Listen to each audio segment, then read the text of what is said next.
제가 서울로 신학교를 다닐 때 고속버스 안에서 참 감사해요. 지금도 저는 차에서 책을 많이 보는데 눈이 더 이상 나빠지지도 않고 참 얼마나 감사한지 알 수가 없어요. 그때 고속버스 안에서 김영석 에세이나 안병옥 에세이를 많이 읽었습니다. 그것도 서점에서 정식으로 파는 게 아니라 고속버스 터미널 앞에서 리아카에서 해적판을 팔았거든요.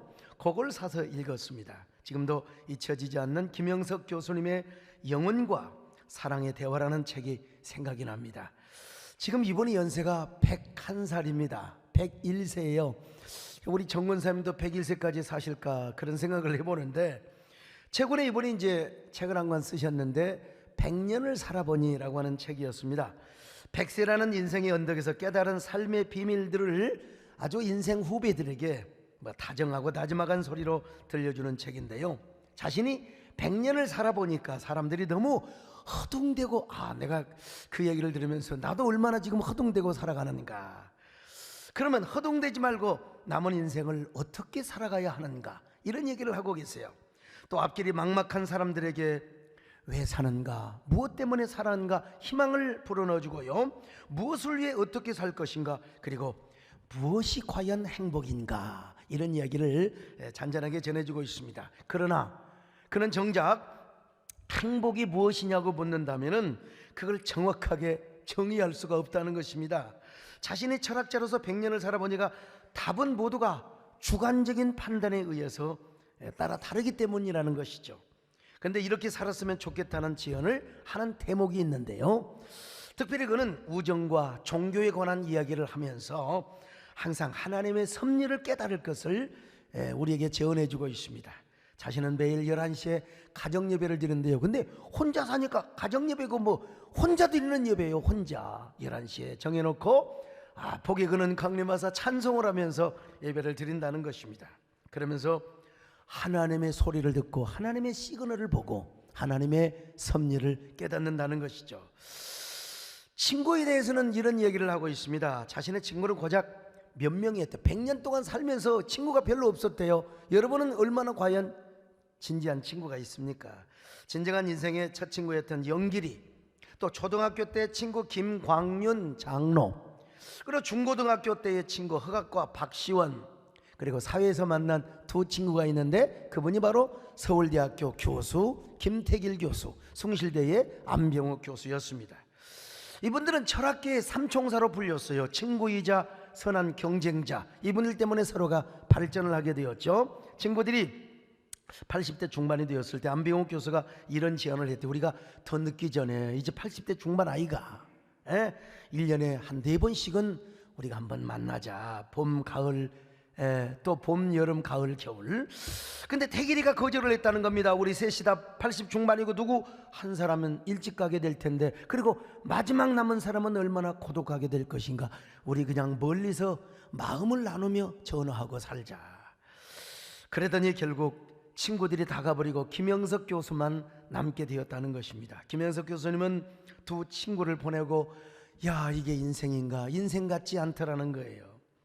얼마나 고독해졌는지. 그러나 분명하게 그가 말하는 것은 사람은 늙어도 행복하게 살 권리가 있다는 것입니다. 오히려 젊을 때보다 늙음하게 누리는 행복이 더 고귀하더라는 거예요. 그런 의미에서 김영석 교수님은 나름대로 행복한 인생을 사신 것 같아요. 예수 믿었죠. 천국 따놓은 당상이지요. 또 그리스도인으로서 장수의 축복까지 누렸죠. 여러분도 김영석 교수님처럼 오래오래 사시기를 바랍니다. 장수하시기를 바랍니다. 101세를 넘게 사시기를 바랍니다. 아멘 하신 분들만 그렇게 100세를 사시기를 바랍니다. 여러분, 그러면 행복이란 무엇일까? 미국 아이리버그 대학에서 3대 인문학 강의가 있었대. 인문학 강의. 첫 번째는 그 유명한 마이클 샌델 교수 아시죠? 정의란 무엇인가, 정의에 대한 강의. 두 번째, 하버드 대학교 탈벤 샤하르 교수의 행복이란 무엇인가, 행복에 대한 강의요. 세 번째는 에일대 실리 케이컨 교수의 죽음에 대한 강의. 오늘 이 얘기는 절대로 안 하겠습니다. 오늘 장례식 광고도 하지 않겠습니다. 그저 행복이란 무엇인가, 다 행복의 주인공이 되시기를 바랍니다만은, 어쨌든 이 탈빈 샤르 교수는 행복에 대한 강의는 하버드 대학에서 여러분 8명으로 시작을 했어요. 근데 2년 후에는요 850명이 수강 신청을 했어요. 그냥 어마어마한 인기 과목이 되었다 이 말이죠. 탈빈 샤르 교수가 왜 행복에 관심을 가졌느냐? 자신의 행복을 얻기 위해서요. 학교 다닐 때요 인물 잘 생겼지요, 사교성 좋죠, 운동 잘하지요, 여학생들 주변에 많죠. 남들이 볼 때는 얼마나 행복한 사람으로 보였는지 몰라. 근데 정작 자신은 행복하지를 않았어요. 그래서 자신의 행복하기 위해서 행복을 연구했다는 것 아니겠습니까? 참. 그러면서 그는 이제 항상 행복을 강의하기 전에 이런 이야기를 했다는 거예요. 행복하려면 올바른 질문부터 하세요. 질문. 사람들이 행복하지 않는 이유는 자신을 향하여 부정적인 질문을 많이 했다는 것입니다. 부정적인 질문만 하게 되면 자신은 항상 불행한 길로 가더라는 거예요. 그런데 자신을 향하여 왜 나는 성공하지 못했을까? 나는 왜 이렇게 불행하게 살아가는가? 이런 질문을 하면 안 되더라는 거예요. 차라리 나는 모두 실패한 게 아니다. 나는 실패도 했지만 몇 가지 성공을 거두기도 했어. 그렇다면 내가 지금 이렇게 살아있고 작은 성공을 거둘 수 있었던 이유는 뭘까? 나를 이렇게 즐겁게 하고 행복하게 하는 그 요인은 뭘까? 이렇게 질문을 하고 답을 찾아보라는 것입니다. 그러나 저는 탈빈 샤르 교수를 만난다면 내가 이런 질문을 하고 싶어요. 교수님, 정말 행복하세요? 정말 마음에 행복하세요? 우리나라에도 유명한 행복 전도사가 있었습니다. 남에게 얼마나 행복을 가르치고 행복 특강을 많이 TV에서도 했는데, 근데 그냥 불행하게 살다가 너무나 이 몸의 통증을 이기지 못하고 우리와 운명을 달리해버리는 사람이 있었습니다. 그런 의미에서 이 세상에 많은 행복 연구가가 있고요, 행복 전도사, 행복 전문가가 있지만 그분들이 말하는 행복은 짝퉁이 될 수 있고 모조품이 될 수 있다는 사실입니다. 과연 이 땅에 진정한 행복은 있는 것일까요? 그리고 그 행복은 누가 차지하는 것일까요? 누가 과연 이 땅의 행복의 주인공으로 살아가는 것일까요? 저는 오늘 이 해답을 오늘 본문에서 찾으려고 합니다. 창세기 4장부터 5장에 쭉 보면요, 아담의 족보가 나오고 있습니다. 족보. 어릴 때부터 저는 족보 교육을 받아가지고 저는 양반으로서의 정체성 그러면서 저는요 우리 진주 소가의 그 정체성을 갖고 있어. 그러니까 지조가 있는 사람입니다. 그래서 성경은 족보를 굉장히 중요하게 다루고 있습니다. 수많은 사람들의 이야기가 나옵니다. 한결같이 오래 살았어요. 보통 800~900년이 보통이야. 많이 산 사람이 바로 969세 살았죠. 그런데 지극히 이런 사람들은요, 누구를 낳고 죽었고 누구를 낳고 죽었고 몇 세를 살다 죽었고 전부 다 800몇십 세 900몇십 세. 그러다가 오늘 본문이 와서 에녹에 대한 이야기가 나와요. 어찌 보면 에녹도 평범한 삶을 산 것처럼 보입니다. 대단한 업적이나 삶의 궤적을 남겨놓고 있지 않습니다. 그런데 그가 아들 무드셀라를 낳으면서 하나님과 동행하였다는 이야기를 특별하게 적어놓고 있습니다. 1~2년도 아니고 자그마치 300년을 하나님과 동행을 하였다는 것입니다. 그리고 죽음을 맛보지 않고 들림을 받았어요. 자, 창세기 5장 24절 시작. 에녹이 하나님과 동행하더니 하나님이 그를 데려가심으로 세상에 있지 아니하였더라. 저는 성경에 나온 인물 가운데 예수님 빼놓고 가장 행복했던 사람이 누굴까? 그냥 에녹 같아요. 300년을 하나님과 동행을 하였습니다. 아브라함도 행복했겠죠. 다윗도 행복했겠죠. 그러나 에녹같이 우리는 여러분 은혜 받아서 잘 가야 1~2년 가다 또 뒤집어지고 또 체주를 넘습니다. 시험 들어가지고 삐져가지고 아이고 이럴 수가 있느냐고 나 교회 안 나갈 거야 말이죠. 근데 에녹이는 300년을 하나님과 동행했어요. 어떻게 이렇게 에녹은 행복한 사람이었을까요? 에녹은 어떻게 최고의 행복의 주인공으로 살았을까요? 두 가지로 정리하고 싶은데요. 첫째는 그는 진정으로 그냥 동행하는 것이 아니라 진정으로 하나님과 동행하는 삶을 살았습니다. 창세기 5장 24절 봅니다. 시작. 에녹이 하나님과 동행하더니 하나님이 그를 데려가심으로 세상에 있지 아니하였다. 여기 동행하단 말이 히브리 말로 할라크, 가다 오다 걷다, 가다 오다 걷다. 그러니까 에녹은 가면서 하나님과 동행하고 오면서 하나님과 동행하고 인생길을 하나님과 걸었단 말입니다. 그리고 모든 인생길을 하나님과 함께 동행하며 걸었어요. 그것도 자그마치 300년 동안. 그렇게 300년 동안이나 하나님과 동행하며 죽음을 맛보지 않고 하늘나라의 들림을 받았어요. 자, 히브리서 11장 5절 보실까요? 시작. 믿음으로 에녹은 죽음을 보지 않고 옮겨졌으니 하나님이 그를 옮기심으로 다시 보이지 아니하였느니라. 그는 옮겨지기 전에 하나님을 기쁘시게 하는 자라는 증거를 받았느니라. 여러분, 사실 에녹은 다른 사람들보다 오래 살지 않았어요. 다른 사람들은 뭐 평균 당시 연령이 900년이요 900년. 그냥 오늘날로 말하면은요, 지금 에녹은 365세를 살았으니까 잘해야 30대 중후반을 살다가 끝난 겁니다. 결국 짧은 인생을 살았습니다. 그럼에도 불구하고 그는 가장 행복한 인생을 살았어요. 왜 그렇습니까? 300년 동안이나 죽음을 맛보지 300년 동안이나 하나님과 통행하며 살면서 죽음을 맛보지 않고 그냥 구름 타고 올라가 버렸어요. 얼마나 행복한 삶이냐? 이 에녹은요, 얼마나 행복했던지 인생의 위대한 공적을 남기지 않았어요. 그러나 그에게 가장 특별한 사건이 하나 있었는데 바로 무엇입니까? 하나님과 동행하는 삶을 살았어요. 하나님과 동행하는, 오늘 우리도 말할 것 없습니다. 다른 것은 말할 것 없이요, 진정한 행복은 뭐냐? 하나님과 동행하는 것이다. 첫째도 하나님과의 동행이요, 둘째도 하나님과의 동행이요, 셋째도 하나님과의 동행이라고 하는 것입니다. 여러분, 에녹이라고 고통이 없었겠습니까? 에녹이라고 인생살이 애환이 없었겠습니까? 그러나 그는 하나님과 동행을 하였습니다.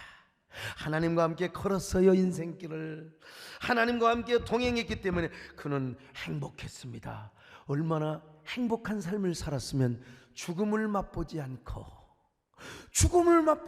나 우리 권사님도 죽음을 맛보지 않고 올라갔으면 쓰겠어요. 장례식도 안 하고.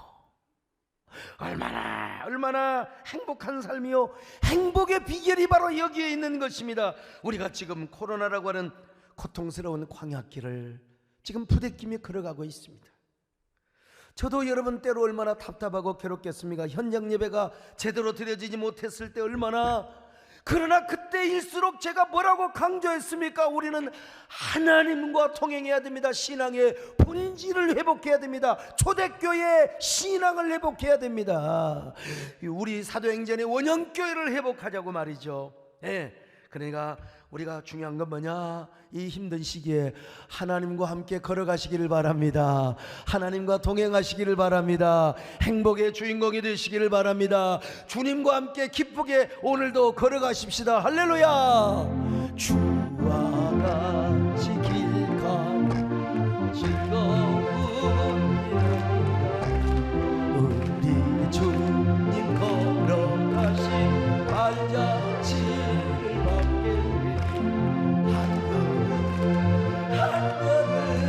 주 예수와 함께 날마다 우리 옛날 선지 에녹같이 우리들도 전국에 들려 올라갈 때까지 주와 같이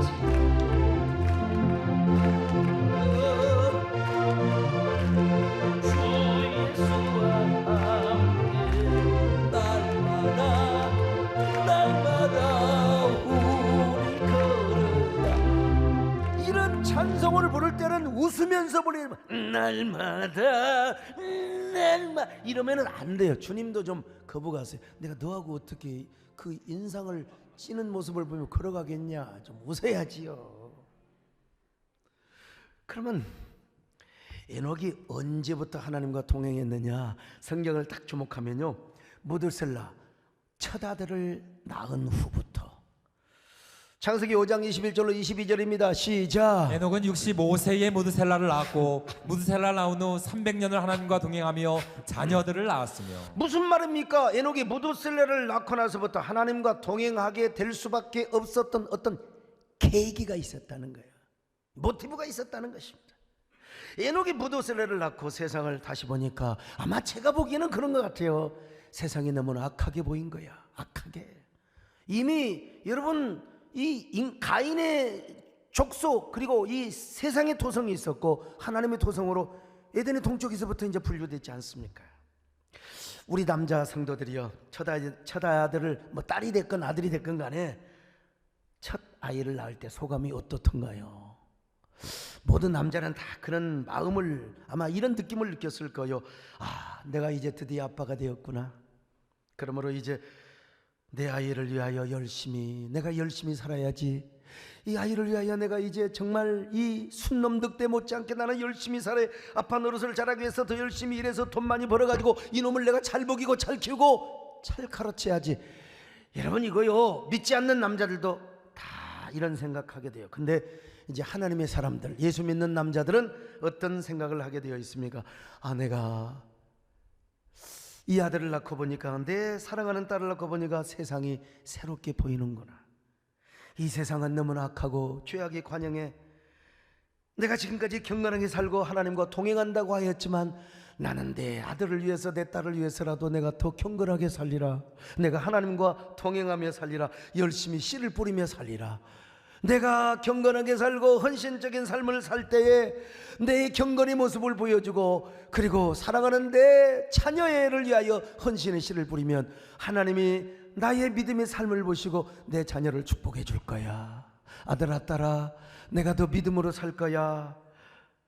아마 에녹도 그런 마음을 먹지 않았을까 싶어요. 에녹도 죄악이 쌓이고 악한 세상에 자식을 낳고 보니까 하나님 앞에 더 경건하게 살고 싶은 마음이 여러분 안 들었겠습니까? 그것이 용기가 되어서, 그것이 동기가 되어서 여러분 하나님과 동행을 하게 되었던 거라고 저는 한번 조심스러운 추측을 해봅니다. 무두슬라를 낳고 나서부터 하나님과 동행을 했기 때문이에요. 유명한 시인의 유하라고 하는 시인이 있는, 이분이 쓴 오징어라고 하는 시가 있어요. 오징어. 눈앞에 저빛, 찬란한 저빛, 그러나 적은 죽음이다. 의심하라 모든 광명을. 유하 씨는 젊은 날에 강남의 오렌지족으로 살았다고 합니다. 비 오는 날이면 압구정동에 가고 싶다라는 책을 비롯하여, 그런데 이 오렌지족의 삶을 때려치우고 이제는 삶을 크게 각성한 후에 작가의 길로 들어섰습니다. 그리고 훗날 유명한 작가가 되어 우리의 삶을 오징어 배로 비유를 하였습니다. 이 동해안이나 제주도에 가면은 오징어잡이 배 있잖아요. 막 확 서치라이트 불을 켜놓고 이제 한밤중에 어둠을 뚫고 배가 바다로 가서 환한 집어등을 켜놔요. 집어등은 물고기를 소집시키느냐. 공부하기 싫은 놈들 모여라. 그러면 불 딱 켜놓으면 막 멍청한 고기들이 다 모이드는 거거든요. 유난히 오징어에게 환하게 비치는 빛이, 그 찬란한 집어등의 빛이 환상으로 보여지는 거예요. 얼마나. 그래서 친구들이 불빛을 보고 그물에 들어가 잡혀 미끼를 물어요. 낚시에 물려요. 그런데도 친구들이 죽어가는데도 불구하고 오징어들은 자신의 목숨을 바쳐서라도 걸리고 싶은 치명적인 유혹의 불빛을 향하여 그물로 들어가는 거예요. 그리고 여러분에게 씹히게 되는 겁니다. 참, 오징어들은 이 불빛의 유혹에서 벗어나지 못하고 마침내 미끼를 덜썩 물어요. 그런 것처럼 그는 곳곳에서 우리를 유혹하는 것들을 조심하라는 거요. 오렌지족 세상에 그런 삶을 살다가 이제 뭐라고 말하는 줄 아세요? 의심하라 모든 광명을. 의심하라 모든 광명을. 그런데 에녹은 이 시를 읽지도 않았어요. 이 시를 본 적도 없어요. 스스로 깨닫고 날마다 선언을 했던 것입니다. 세상 쾌락이 화려하게 보이고 유혹이 꽃처럼 화사하게 보일지라도 거기에는 사망이 있을 것이다. 의심하라 세상의 모든 광명을. 이미 에녹은 이걸 알았어요. 영원한 사망이 있을 뿐이다. 그러므로 나는 하나님과 동행하며 살아야 한다. 정결하고 거룩하게 살아야 한다. 아무리 세상이 약할지라도 나는 기도하며 주님의 뜻대로 살아야 한다. 주님과 동행하며 살아야 한다. 여러분, 이 고백이 우리의 고백이 되시기를 바랍니다. 이 세상 험하고 나비로 약하나 불기도 힘쓰 큰 권능 없겠네. 주의 은혜로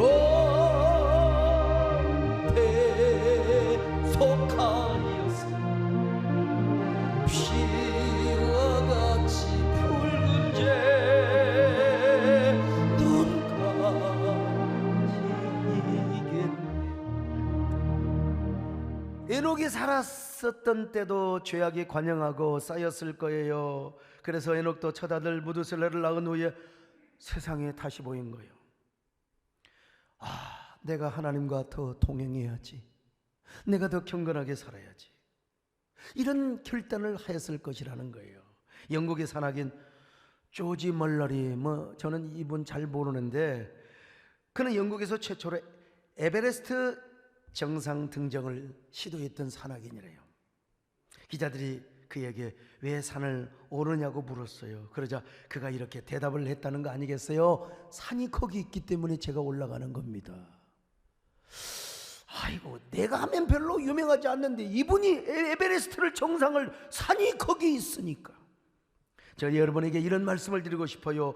왜 우리가 하나님과 동행해야 하느냐고요? 하나님이 여기 계실 뿐만 아니라 하나님과 함께 인생을 걸으면 행복하기 때문에 하나님과 동행하는 거라고. 여러분, 그렇다면 우리가 하나님과 동행하면 왜 행복할까요? 하나님 자신이 우리의 행복이에요. 토부야훼, 좋으신 하나님, 그분이 우리의 행복 자체라 이 말이에요. 그래서 하나님과 동행하는 것 자체가 여러분 우리의 행복이라니까요. 그리고 하나님과 동행을 하다 보면 우리도 모르게 자아 실현이 이루어져요. 거룩한 자아 실현. 예수 그리스도 안에서 하나님의 형상을 회복하고, 여러분 마슬로가 그랬잖아요. 최고의 행복 자기 실현의 단계. 그렇잖아요.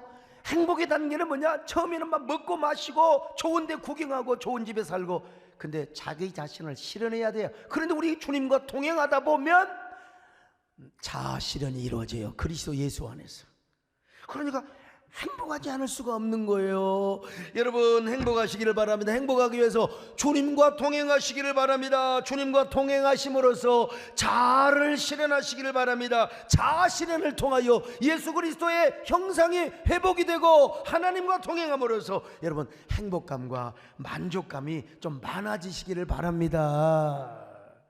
하나님이 왜 에녹을 빨리 데려가시나에 관해서 한 주석은 이렇게 설명하고 있어요. 이걸 경상도 버전으로 설명하면요, 에녹아 니네 그래 좋나, 예 그래 조심히도, 그래 그러면 니 거기서 혼자 살 필요 뭐 있나, 빨리 여기 와서 니랑 내랑 행복하게 살자.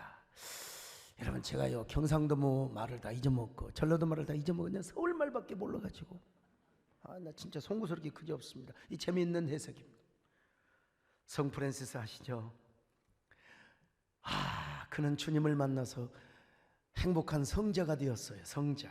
어느 날 성 프란시스에게 주님이 찾아오셔서 물어봤대요. 프란시스여, 넌 뭘 원하느냐? 내가 다 주겠다. 프란시스 대답하기를, 주님, 저는 주님 한 분으로 족합니다. 저는 주님 한 분으로 족합니다.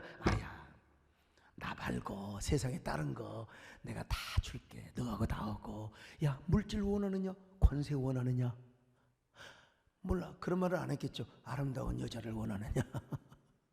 근데 여러분 이 성 프란시스가 아닙니다. 저는 주님 한 분으로 만족하옵니다. 주님이 다시 물어봐요. 야, 호박씨 까지 말고 너 정말 돈 필요해? 너 정말 뭐가 필요해? 내가 너의 소원을 다 이루어줄게. 세 번째로 성 프란시스가 대답을 했어요. 아닙니다.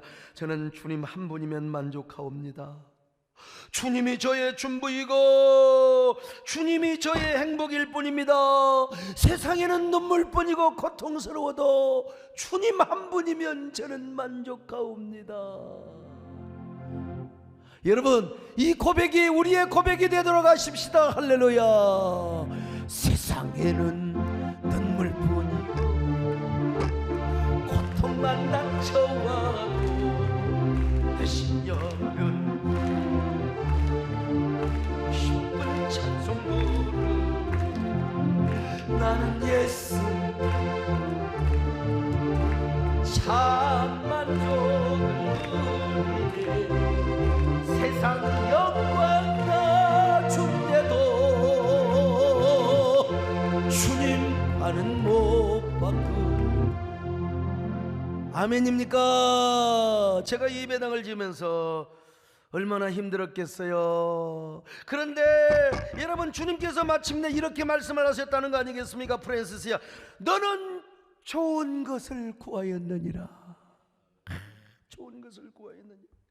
그래서 전설이긴 하지만 그때부터 성 프랜시스의 손과 발에 못자국이 이렇게 상흔이 새겨졌다고 하잖아요. 가슴에는, 왼쪽 가슴에는 창자국이 새겨졌다고. 위대한 성자가 된 거죠. 주님 안에서 거룩한 자아실현 위대한 성자가 된 거지요. 성자. 제가 예배당을 질 때 얼마나 힘들었겠어요. 예배당을 40 초반에 시작했어요. 얼마나 힘들었겠어요. 그때 누가 한 사람이 우리 손장로님처럼 배장로님 같은 수십억 좀 한 사람이 있었으면 제가 여러분 이렇게 안 지었습니다. 또 땅도 더 덥게 하고 제가 그때는 완전 초월적 개미군단의 공동체를 이룬 거죠. 참 그때 여러분 배는 게 성도들이 다 돈으로 배웠어요, 전부. 근데 제가 주님 앞에 그렇게 물어봤어요. 주님, 저한테 좀 물어보세요. 저한테도 좀 물어보세요. 그러면서 내가 물어보지도 않는데도 주님 앞에 고백했다니까, 주님, 저는 500억 1000억이 문제가 아닙니다. 주님, 저는 주님 한 분으로 만족하옵나이다. 마음이 없는 대답을 많이 했어요. 그래도 주님 앞에, 주님, 저는 주님 한 분이면 만족하옵나이다. 그러면서 여러분 눈물을 흘리며, 처량한 눈물을 흘리며 기도를 한 적이 있어요. 여러분 진짜 그렇습니다. 이 코로나 상황에 힘들고 어려워도 주님 한 분으로 만족하시기를 바랍니다. 예수님 한 분으로 만족하시기를 바랍니다. 이 세상에서 가장 행복한 주인공이 되시기를 바랍니다. 주님 한 분 밖에는 아는 사람 없어요. 가슴 깊이 숨어있는 주를 사랑하는 마음, 주님 한 분 밖에는 기억하지 못해요. 전 주를 만난 그날 울며 고백하는 마음, 나는 행복해요. 죄사함 받았으니 아버지의 품 안에서 떠나 살기 싫어요. 나는 행복해요. 사랑이 샘솟으니 이 세상 무엇이든 채우고 떠나마요. 두 번째, 이제 주님과 동행하면서 그리스도 안에서 남을 섬기고 위로하며 사는 삶을 사는 거예요. 행복 경제학자로 알려진 리처드 이스털린 교수가 30개 국가의 행복을 연구한 논문을 발표했어요. 이 논문의 골자는 뭔 줄 아세요? 돈이 많다고 행복한 것은 아니다. 이게 이렇게 쉬운 말을 그냥 어렵게 논문을 쓴 거예요. 자, 그런데 어느 나라든지요, GNP가 1만 불에서 2만 불 사이에서 국민들이 조금 행복해요. 왜? 잘 살아보세, 잘 살아보세. 그러고 이제 옛날에 짱깨 먹는 게 소원이었잖아요. 치킨도 먹어보고. 사실 얼마나 먹는 게 소원이었어요. 근데 이제 잘 만 불 이상 되면 이제 먹고 사는 건 이제 해결되는 겁니다. 그때가 행복하더라는 거예요. 근데 2만 불이 넘어가면 돈과 행복은 비례하지 않는다는 거예요. 그리고 3만 불이 넘어가 버리면은요, 행복감이 현저하게 떨어져. 오히려 우울증 환자, 정신질환자, 자꾸 조는 사람들 3만 불이 넘어가면 이상하게 자살률이 높아지는 거예요. 이상하게 자살률이. 우리나라도 3만 불이 가까워지면서 막 자살 문제가 심각하게 대두되고 있어요. 보건복지에 따르면 올 1월부터 6월까지 자살 사망자가 6,278명이요. 지금 온 나라가 떠들어대는 코로나, 우리 코로나는 여러분 무시하면 안 됩니다. 한 생명이 온천하보다 귀해. 그러나 코로나보다도 여러분, 코로나로 인해 죽은 사람보다도 자살해서 죽은 사람이 10배가 넘어요. 그러니까 우리 정부에서는요, 코로나 방역뿐만 아니라 자살 심리에 대한 영적, 정신적, 사회적 방역, 자살 예방 체계 이거 적극 추진해야 됩니다. 그러려면 여러분, 사회 항체, 저항인자, 이게 뭐요? 교회거든. 교회 예배를 제지하면 안 되는 겁니다. 교회를 통하여 숨통이 터지고 죽고 싶은 사람들이 교회 와가지고 그래도 살아야지. 여러분, 아주 많이 힘들면 죽고 싶대요. 근데 그 죽고 싶을 때 신을 만나, 하나님을 만나면 희망이 생기는 겁니다. 그래서 행복경제학자 이스텔린 교수가 무슨 얘기를 했냐면, 진정한 존재의 기쁨을 찾기 위해서는 뭐예요? 이제는 먹고 살만하면 남을 섬기고 남을 위해서 배려하는 삶을 살라는 거죠. 존재의 기쁨과 자기 존재의 행복을 얻기 위해서는 볼런티어의 삶, 즉 자원봉사의 삶을 살아야 한다는 겁니다. 그래서 우리 청년부들 말이요, 그냥 그 배에 기름 끼고 맨날 그냥 먹기 좋아 요런 놈들을 이제 저기 어디 방글라데시아나 어디 아니면은 그 못 사는 후진 나라 밀림이 지대에 가서 단기 선교를 하고 오면 눈이 벌써 판닥판닥 하는 거야 그냥. 그래가지고 그 공부 잘한 놈들 말이야, 그냥 돈 잘 벌 수도 있는데 선교소로 가겠다고 말이요, 그냥 뭐 간다는데 내가 뭐 할 거요. 우리가 남을 섬기고 봉사하는 삶이 이렇게 중요한 건데요, 지금은 비대면 문화이기 때문에 남을 섬길래야 섬길 수가 없습니다. 힘들어요, 현실적으로. 몇 달 전에 마스크 구하기 힘들 때 말이죠, 우리 마스크 매청에 있는 거 풀었습니다. 그래가지고 그냥 그 약국에, 우리 성심약국에 막 줄 서 있는 분들에게 전도단이 가가지고 막 마스크를 주니까 얼마나 고마운지 마스크 받고 교회 온 사람도 있었어요. 근데 지금은 마스크를 줘도 별로 고마워하지를 않습니다. 아무리 좋은 걸 줘도요. 그래서 좀 살기 힘든 사람들에게 지금 마스크 선물 대신에 위로와 격려의 선물을 우리 함께 주님의 이름으로 드려보자. 위로와 격려. 지금은 위로와 격려가 너무너무 필요한 시대입니다. 다 위로받고 싶어요. 격려받고 싶습니다. 저는 에녹이도 이러한 삶을 충분히 살았다고 봅니다. 에녹만 여러분 경건한 삶을 살았겠습니까? 에녹 말고도 수많은 사람들이 하나님과 동행하기 에녹만치는 못했지만은요, 그렇게 경건하게 살려고 하면은 사람들이 왕따 돼요. 그때 에녹은 그런 따돌림을 당하고 핍박을 받는 사람들을 찾아가서 아마 이런 격려를 했을 거요. 여러분, 하나님이 알아주면 되는 겁니다. 하나님이 인정해주면 되잖아요. 우리 하나님이 여러분의 손을 붙잡고 계시잖아요. 우리 함께 하나님의 손 잡고 끝까지 믿음을 잃지 말고 경건하게 살아갑시다. 하나님과 동행하며 살아갑시다. 이것이 얼마나 행복한 삶인데, 우리 세상 사람들이 알지 못하는 행복한 삶을 살아갑시다. 그러면서 아마 에녹이가 이런 노래를 알았더라면 이런 노래를 같이 부르자고 했을 겁니다. 여러분요, 나 혼자 걸어가면 쓸쓸한 길도 주님과 함께라면 외롭지 않아.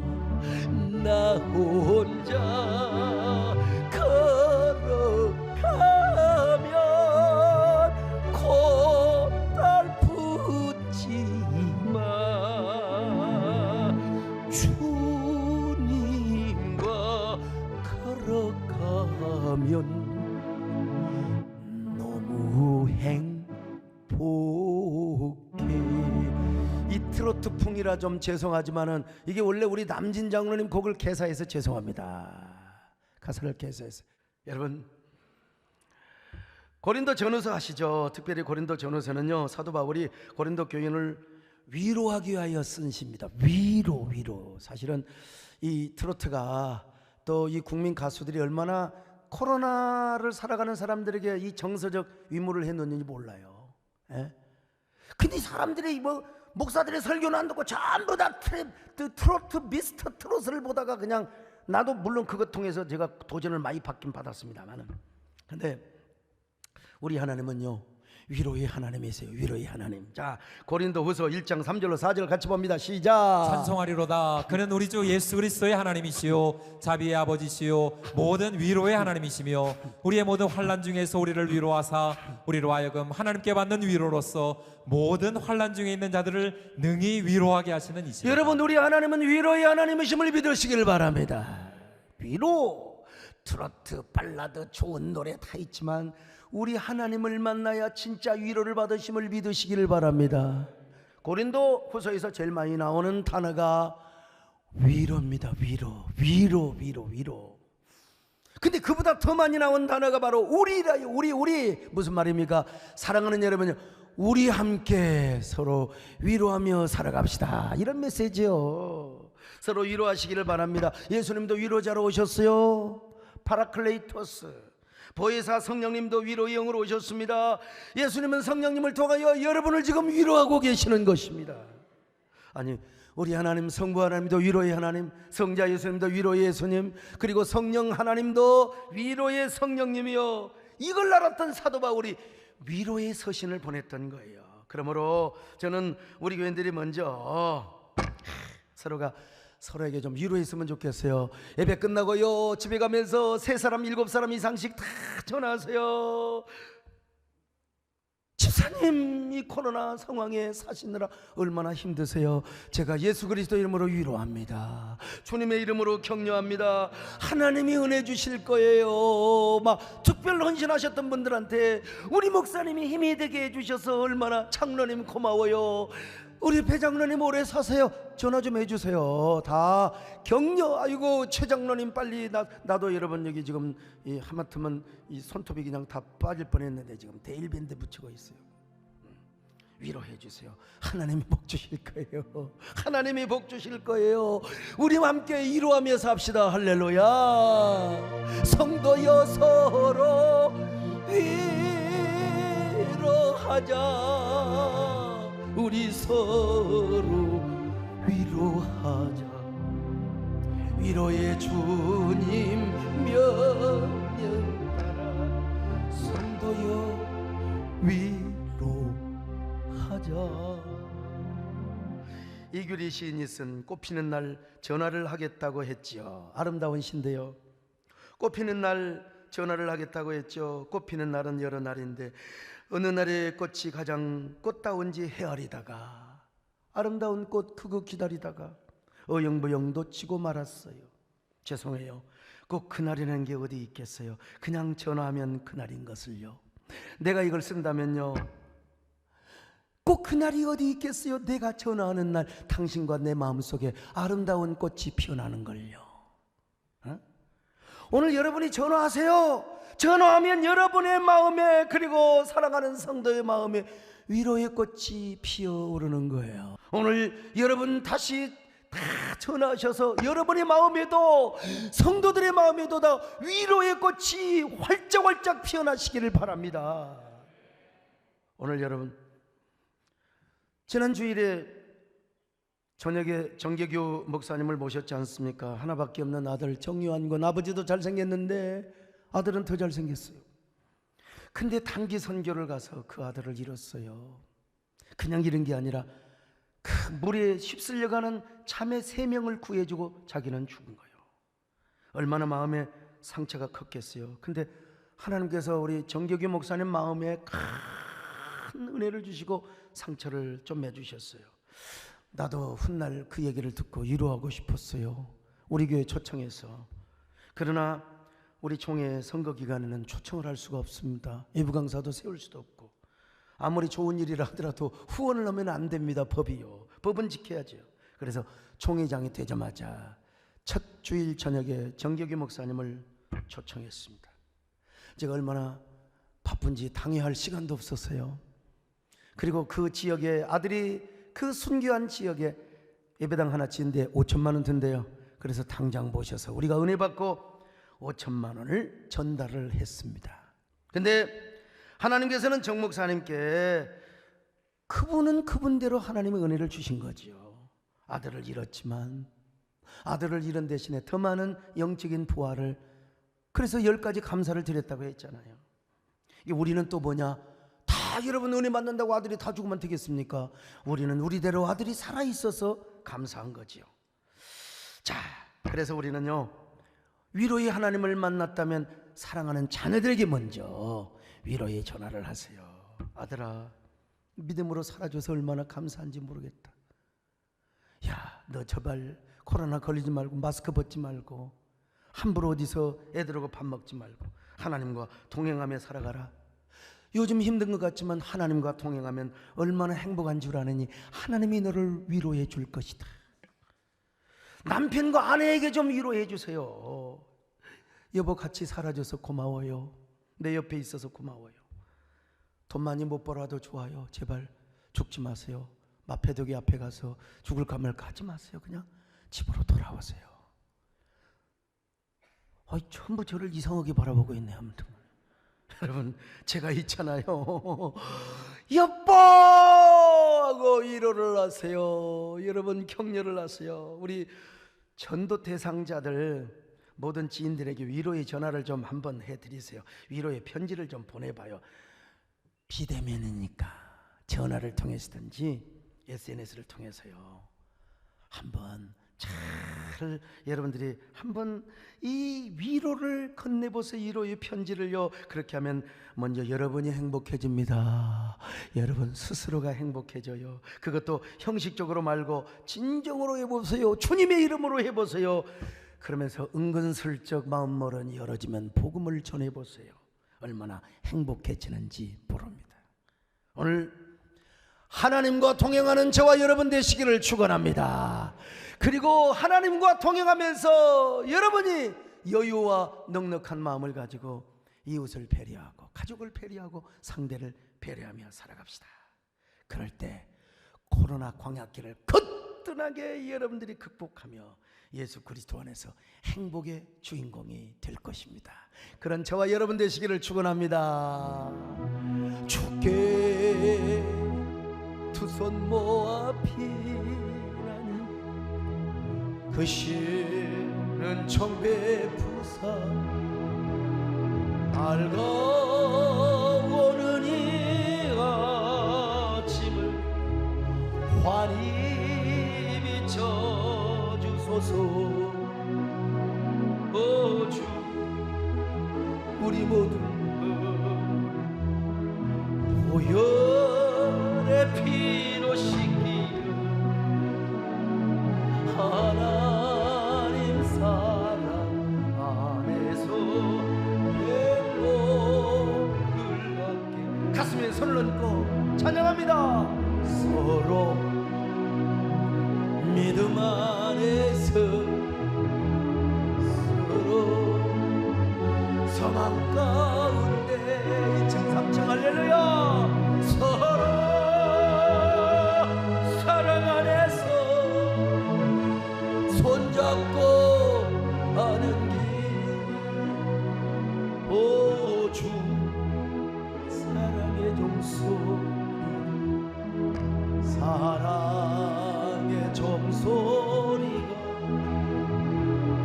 이 시간 우리 모두를 감사하게 하여 주소서. 하나님, 주님과 동행하게 하옵소서. 하나님이여, 눈에 보이지 않지만 코로나 바이러스가 이곳저곳에 날아다니고 머문다 할지라도 우리는 주님과 동행하게 하여 주옵소서. 주님이 우리의 행복의 담이 되어 주옵소서. 주님은 우리의 불담이 되어 주시옵소서. 불성곽이 되어 주옵소서. 아니, 행복의 성곽이 되어 주옵소서. 이렇게 주님과 동행하면서 이제 이웃을 위로하게 하옵소서. 내 코가 석자란 말하지 말고 위로하며 살게 하여 주옵소서. 격려하며 살게 하여 주시옵소서. 그러면서 복음도 전하게 하여 주옵소서. 예수님의 이름으로 기도 올리옵나이다.